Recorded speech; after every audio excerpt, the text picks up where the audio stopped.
It's 3:15, and that means it's time for... The Real Deal with Bill McNeil. That's right. Welcome once again to The Real Deal with Bill McNeil. I'm your host, Bill McNeil, and you're probably wondering exactly what is the real deal today. Hey, good question. Welcome back to Thinking Critical. This is Wes, and today I've got some more comic industry news. Today it's of the Marvel variety. We have new details about the Alien series.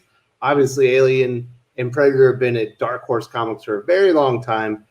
Disney acquired Fox. Now Alien and Predator underneath the Disney umbrella, as well as Marvel, and now they have brought back the rights to do Alien and Predator comics at Marvel Comics. And they got the newest Alien series, and I'm very excited. So this will be very positive. Also got some information on some of the King in Black tie-ins. They appear to be loose. Some of the tie-ins appear to be loose. I'll give you one specific example that I called right from the start. Also got a couple of other smaller news stories about Marvel Unlimited and Rob Liefeld on Deadpool's 30th anniversary celebration. Now, before I get into the details of all these stories, I do want to say, if you haven't subscribed to the channel, subscribe, hit the bell for notifications. Give me a thumbs up if you enjoy this video. Give me a thumbs down if you don't. Either way, I want to hear your thoughts on the new Alien series. Are you as excited as I am? Because I am borderline over the moon on this one. What do you think about the King in Black tie-in so far? Are you getting a little bit dubious, or are you enjoying all the expansion of the lore? And definitely want to hear your thoughts on Marvel Unlimited. It was a good service. I'm using Comixology, so I don't really use Marvel Unlimited or the DC Universe. I think it's going to be Infinite app in January. Now, getting into it, very excited about this. Writing the new Alien series at Marvel will be Phillip Kennedy Johnson, one of my favorite creators. He's currently doing The Last God at DC Comics on their Black label. It's like an epic fantasy adventure comic with huge horror undertones, overtones, whatever you want to call it. Lots of horror elements to it either way. And I think he's probably tailor-made for this. Obviously, Alien isn't fantasy. It's science fiction horror. But it's certainly right in his wheelhouse. Phillip Kennedy Johnson is also going to be writing some of the Superman stuff in Future State. I'm hoping that he's going to be the writer on Action Comics. I don't think so. After what I've seen so far, I'm not expecting it. But I think this is going to be terrific. And on art is going to be Salvador Larroca. Obviously, he's been doing some one-offs for X-Men. I think he's doing some stuff with Chris Claremont and whatnot. I do not... This is billed as an ongoing series. It's not a mini-series like Dark Horse has been releasing Alien for a long time. I do not expect Salvador Larroca to be on Alien for the long haul. I'll be surprised if he lasts more than 4 or 5 issues. So if you're buying the Alien series for Salvador Larroca, I wouldn't expect him to be on there long. But I do think his art is tailor-made for Alien. Should be quite gruesome. Should be spectacular to look at. And I do think Phillip Kennedy Johnson is the man to bring Alien to Marvel Comics. Now, I'll admit, I am a huge Alien fan as far as comic books. For the past few years, the offerings from from Dark Horse on Alien and Predator have been a little bit disappointing. Although I was really enjoying their latest, Alien Flesh and Blood? Maybe it's Flesh and Bone. It was one of those two. I was enjoying it. I think they might. I don't even know if they finished that one, but I never got to see. I didn't get to see the end of that story, but I was enjoying it. But Alien can be kind of the same thing over and over. You're on a spaceship, you discover something, all of a sudden there's an alien on your spaceship, and you hope you live. Or you're on a planet mining or something like that, or you crash land on a planet. Turns out there's aliens there, and you hope you escape before they destroy everybody. Which is fine. As long as you can bring some new interesting twists, some new interesting kills to the story, I'm all for it. Now, I do have some recommendations. If you're an Alien fan, or maybe you're a fan of the movies, and maybe you're just a Marvel guy and you haven't read some of the or Marvel guy or gal, and you haven't read some of the Alien comics recently, Dead Orbit is probably the best Alien comic that's been released recently as far as stories go from Dark Horse. Obviously, they still have the Alien original script comic. I think that's going to be the last thing they release involving Alien. Should be wrapped up here pretty soon. It was all right. I was enjoying it, but I don't know. I kind of fell off on that one. The other one that's somewhat recent that I would absolutely recommend is like an Alien Predator Prometheus crossover called Life and Death, or Life or Death. I think it's Life and Death. And that was by Dan Abnett, who did Annihilation, like the big event from Marvel back in the day that they just did the sequel to. He's a really good writer. He's one of my favorite writers. Unfortunately, feels like he never gets the credit he deserves, but that's like is that 19 issues? 16 issues, something like that. They're done in 4-issue story arcs. I believe the first one is Alien Life and Death. The next one is, I believe, is Predator Life and Death, then Aliens Life and Death, and then there's a Prometheus, maybe the Alien versus. But there's a bunch of them. It is really, really good. So if you like Alien and Predator action, go check out Dan Abnett's Life and Death, or Life or Death. I can't remember the exact one, but it's really good. But Alien has a long history of being an excellent comic book property, as well as Predator. Some of the epic Alien versus Predator crossovers really should have been the inspiration for the movies that have been so disappointing. We really haven't had a good Alien. Well, have we had a good Alien movie? Some of their more recent stuff hasn't been. Like Prometheus wasn't too bad. What's the other one? I can't remember what the name of the movie sequel. That wasn't too bad either. But Predator, we haven't had anything good since the Schwarzenegger movie. So we don't get a lot of good Alien Predator stuff as far as films. So I've definitely enjoyed the comic books over the years. Phillip Kennedy Johnson, one of my favorite writers, definitely one of the up and coming talents in the industry. Gets a lot of work at DC. He's starting to work a lot more over at Marvel. Obviously, I think he's still got the Marvel Zombies Resurrection miniseries going on right now. So I think he is going to knock this out of the park with what he's done on The Last God. I do think Alien is just like kind of tailor-made for him as far as he gets horror. He gets how to build tension. He gets how to build something up and then really pays things off in an excellent manner as far as I'm concerned. Salvador Larroca, his resume speaks for itself. He's going to kick ass and take names on Alien. And this will be one that you're going to see a review of this on the channel. I will be buying this and reading it for the foreseeable future. Although I don't anticipate Salvador Larroca to last on the series very long. I think he's more of like a hired gun. He comes in here, you get a big name on the comic, you get some buzz, and then he moves over to promote the next series. This is kind of what Marvel does now. It's disappointing, but I'm definitely all on board this. Now, moving on to the next Marvel topic. We've had the King in Black event. It's going to be going on through, I believe, through mid-March. Might be like 50 tie-ins. Something huge. There's a lot of tie-ins. And I called this one when I saw there was an Atlantis Attacks King in Black tie-in. I said, just wait. The very last page of this comic book, the King in Black will arrive, and that's the tie-in. I was right. The middle part is the last page of the comics. This is the only thing that really refers to King in Black. And then the next page is a reminder that this story will actually happen in King in Black Namor. So, a loose tie-in at best. Some would call it a lame-ass tie-in. I would certainly call it that.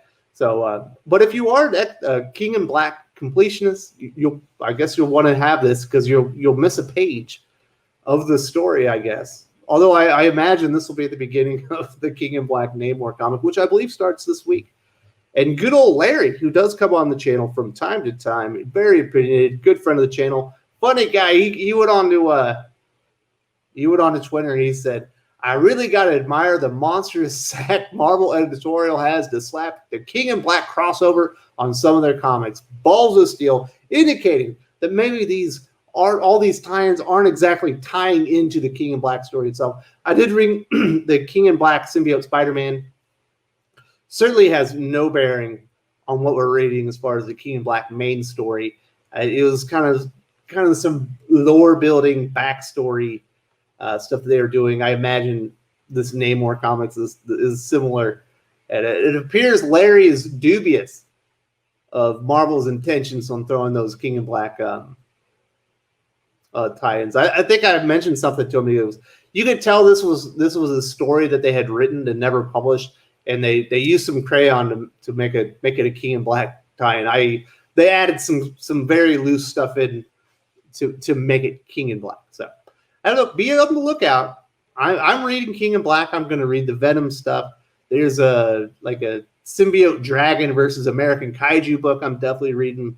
I'm thinking about reading the Gwenin versus Carnage. I think it's Gwenin.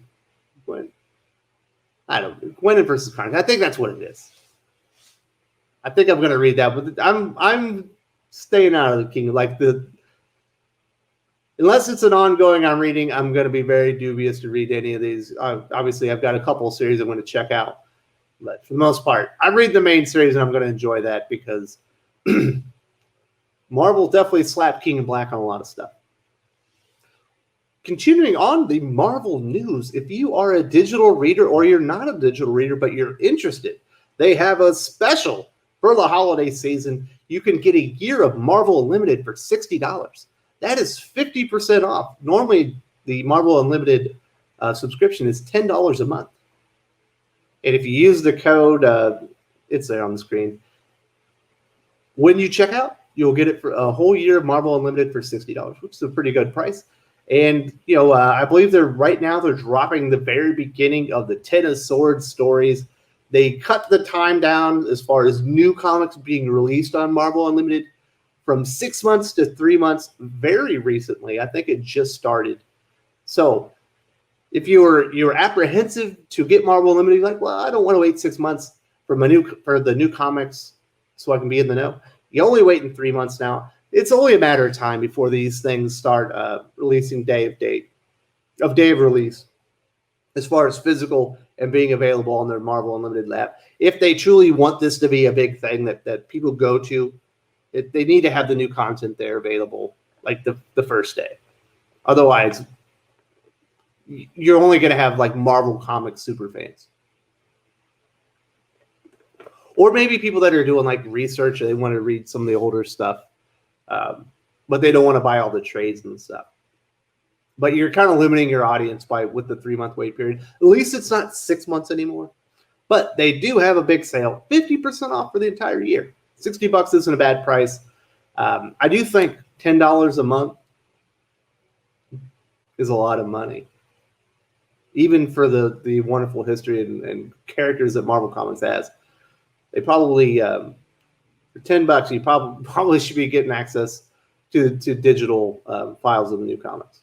Just my opinion. We'll see what Marvel does. And last but not least, we know the Deadpool 30th anniversary is coming up in 2021. We saw that Rob Liefeld is returning in some capacity to the Deadpool 30th anniversary issue. I imagine he's probably going to be doing a special cover. I don't know that he's doing interior work, but he's doing something. Obviously, he created the character 30 years ago.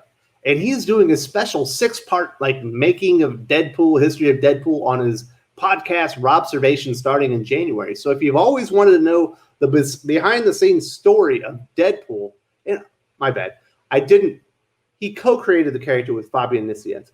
I don't want to discredit Fabian, but of course Rob is most well known with the character. He certainly did more than Fabian, in the end, as far as creating the character and the amount of stories he's done.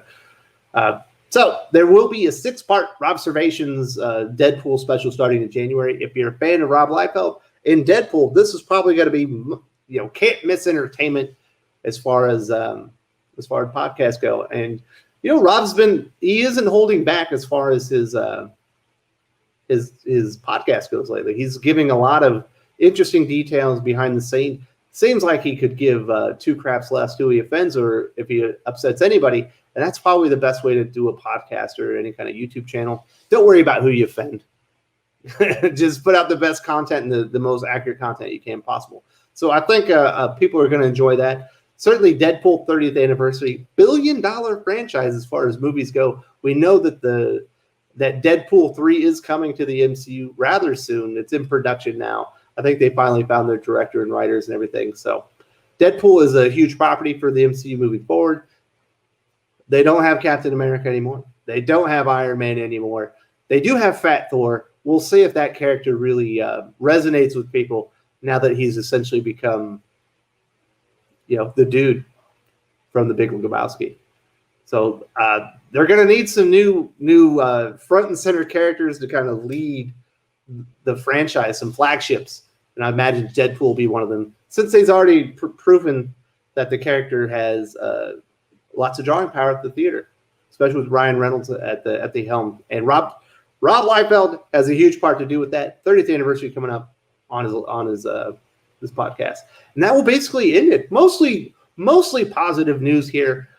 I am over the moon, ecstatic with the new creative team of the Alien series. Wish I had more details on the story, but it's an alien story. They're going to be on a ship or they're going to be on a planet.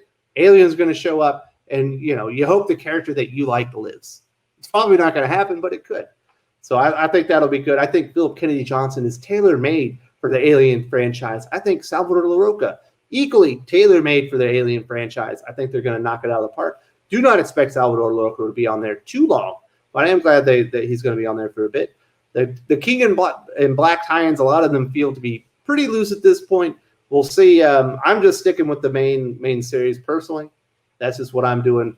Of course, there are going to be King in Black completionists, maybe Venom completionists. Got all the absolute carnage. Excited for King in Black. Nothing wrong with that. I hope you're enjoying them. But I did definitely call it on Atlantis Attacks. I was like, the last page, Null's going to show up, and that's going to be the tie-in. And that's exactly what happened. Good old Larry called him out, said Marvel's got brass balls calling these tie-ins. And we'll see what the feedback is. I'm not going to have feedback on most of that stuff because I'm not going to read it personally. And if you're a big fan of Marvel, you can get Marvel Unlimited half off, $60 for the year, using their special holiday code. And Rob Liefeld's going to have a 6-part Making of Deadpool, History of Deadpool podcast starting in January to celebrate the 30th anniversary of the Deadpool character. $1 billion franchise. There you go. That's the news, folks. If you enjoyed this video, please give it a like. I would appreciate it very much. It helps us attract more views for the channel. Subscribe for future commentary, comic book news, and reviews. And don't forget to ring the bell for notifications. If you want to talk comics, movies, and much, much more, you can follow me on Twitter at Wes_from_TC. With that, Salamat Po, and I'm out.